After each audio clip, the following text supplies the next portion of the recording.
Glen, going into the Christmas break, 7 games unbeaten, but you'd be disappointed not to win this one. How would you feel? Extremely disappointed, yeah, because I think it's definitely 2 points dropped. I think first half, relatively even, but I think we've dominated in terms of, I think we've had 7 or 8 corners. I think we've had the only shots, 2 or 3 shots in the first half.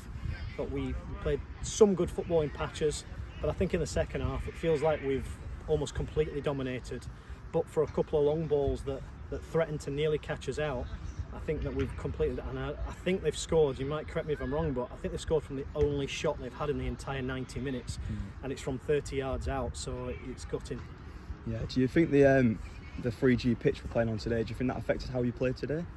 I don't know really. It bounced quite high, so it was hard to sometimes get it down and play more controlled football. You find that with quite a lot of AstroTurf pitches with these rubber pellets that it can bounce, especially when it's wet.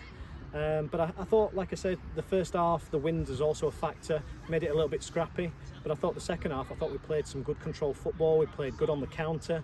I thought we were definitely the most dominant side there, and like I say, on another day I think we'd comfortably get the 3 points. And there was a penalty shout in the first half on Autumn Housley. From where I was, it looked like a penalty. Did you think it was?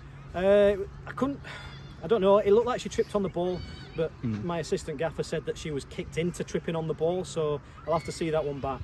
It's a tough one, I think, for the referee to call that one. Yeah, finally, are there any positives you can take from today? Well, I think it's another game unbeaten away from home. I do think Stockport are a side that should be higher in the league than what they are. I don't think they've lost many games here, if I remember correctly, so it's not a bad point.